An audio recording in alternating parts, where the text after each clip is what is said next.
Natural disasters test the strength and leadership of those in power, revealing how effectively they can respond to emergencies. When hurricanes like Helene and Milton strike, citizens rely on government action to rebuild their communities and get life back on track. But not all leaders handle crises the same way. Kamala Harris and Donald Trump have showcased very different approaches to disaster management, sparking debate over who truly delivered in critical moments. Did Harris's focus on coordination slow down relief efforts during Hurricane Helene? And was Trump's personal involvement more than just political theater, or did it genuinely improve outcomes for those affected?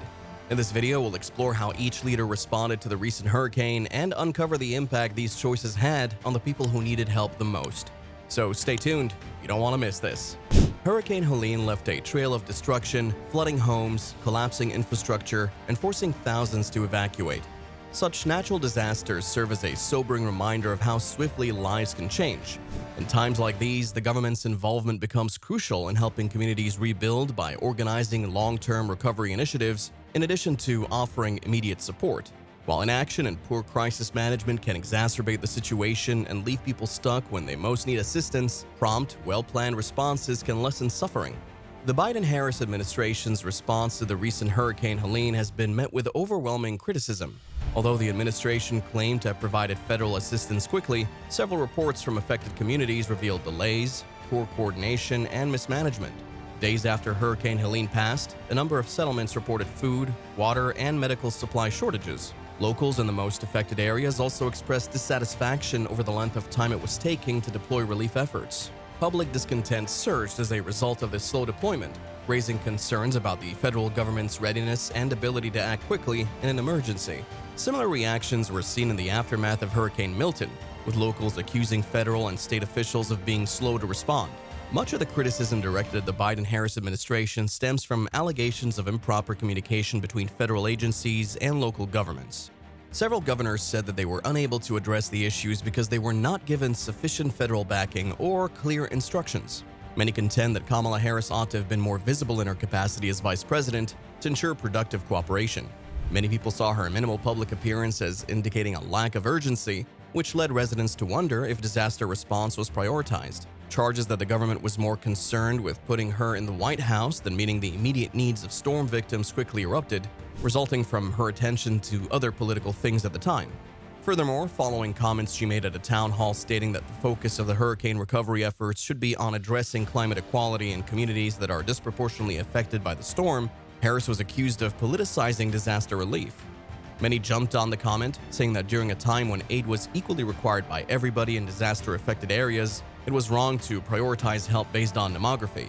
These statements were criticized by many experts who saw them as proof that the Biden-Harris administration was advancing political objectives through disaster aid rather than concentrating on the immediate needs of all victims. As Harris attempted to explain the federal response operations, public discontent mounted. Her comments about the acts of the government in a number of media appearances were evasive and did little to comfort the people. The vice president frequently sent detailed inquiries on the practicalities of disaster assistance to federal agencies, giving the impression that she was not well informed on the subject, which led to some uncertainty regarding some of her messaging. Public confidence was further damaged by the administration's difficulties with openness, which were exacerbated by stories of delays in disclosing federal funding data for disaster assistance. Fact-checkers also offered their opinions, seeking to refute some of the stories that were being told about Harris and the administration's response. While some media sources reported that the federal government had rapidly dispatched relief to some locations, others emphasized the coordination failures that left many areas feeling neglected. The administration's contradictory statements fueled a larger theory that Harris was either ignorant of the facts on the ground or unable to properly confront them. Many have recently voiced their dissatisfaction and uncertainty about Harris's ability to lead in emergency situations, particularly in light of the administration's alleged misalignment of priorities with the pressing needs of disaster-affected areas.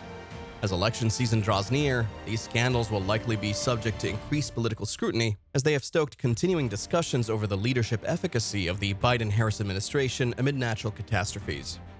Recent investigations into FEMA's operations have also shown serious issues about the handling of disaster relief funds under the Biden-Harris administration, with many of the criticisms leveled directly against Kamala Harris.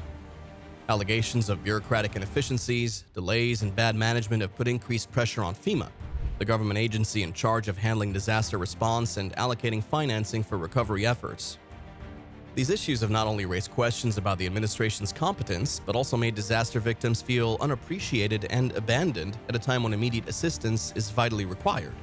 The issue started when FEMA's internal budget reports revealed that millions of dollars that were originally intended for disaster recovery were instead used to help with processing and providing accommodation for immigrants, which has also been a problem of the current administration.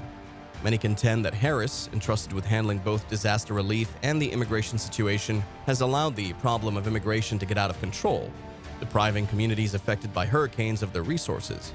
Locals in storm-affected areas have expressed their displeasure with what they perceive to be the government's misguided objectives. Many believe that instead of receiving rapid disaster relief, their suffering was being ignored in favor of political decisions that catered more to immigration policy. According to multiple accounts from the impacted areas, victims had to wait days or even weeks to get necessary supplies, temporary housing, or financial assistance. Local officials were not only irritated by these delays, but the public was also highly incensed. Many local officials blamed FEMA for being unresponsive and slow under Harris's supervision, while other locals expressed feeling neglected. Although Harris is intended to coordinate government agencies during disasters in her capacity as vice president, her lack of obvious leadership has been a recurrent feature throughout these crises. Additionally, Harris has been charged with utilizing disaster assistance as a political instrument, giving particular projects and areas priority over others based more on political considerations than on genuine need. This has given rise to claims that the crisis management plan of the Biden-Harris government prioritizes agenda pushing over helping the underprivileged. For example, during a town hall meeting, Harris's comments on making sure help targets underserved groups provoked criticism, with many accusing her of using disaster relief as a platform for political discourse. While achieving equality in recovery efforts is a commendable objective, some argue that help should be allocated according to impact and necessity rather than political goals. While Trump faced his share of criticism for disaster response, he often moved funds quickly and directly. Under Harris's watch, however, FEMA's operations have appeared bogged down by excessive layers of bureaucracy. Several state officials have publicly voiced their frustration, claiming that the federal government's processes are so cumbersome that it hinders their ability to act in emergencies. These bottlenecks in coordination have created additional challenges for local governments already overwhelmed by the scale of disaster recovery. Using his trips to hurricane-affected areas to compare his leadership style to that of Kamala Harris, Donald Trump surely takes disaster response seriously. One of the most prominent instances was during Hurricane Helene, when Trump visited South Georgia's damaged areas himself. Using his hands-on leadership approach, he spoke with neighbors and distributed supplies to make it clear that he would prioritize providing prompt government assistance and making sure that no American is left behind. Many praise these visits as a sign of his commitment to being on the ground with the people, contrasting it with what they viewed as Harris's distant and disengaged response. In his speeches, Trump repeatedly criticized the Biden-Harris administration for failures in providing timely and sufficient aid. He accused the federal government of moving too slowly in deploying resources and being out of touch with the needs of ordinary citizens. Many local officials and residents felt abandoned during the critical first days after the storm. During Hurricane Maria in Puerto Rico, Trump, despite being heavily criticized by the media, oversaw the provision of resources to Puerto Rico despite the difficulties, which is quite different from the disastrous storm response carried out by Biden and Harris. Many supporters find Trump's disaster response appealing because it speaks to their underlying resentment of ineffective government.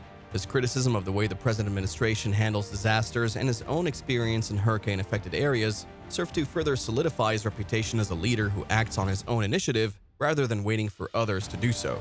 Regardless of how the media tries to portray him during this vital visit, Trump's message is very clear. No American will have to wait for assistance for weeks, as seen under the Biden-Harris administration.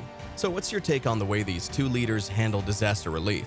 Do you believe swift action or thoughtful planning makes the bigger impact? Let us know your thoughts in the comments. And if you enjoyed this breakdown, don't forget to give this video a thumbs up and hit that subscribe button for more engaging content. Until next time, stay informed and stay safe.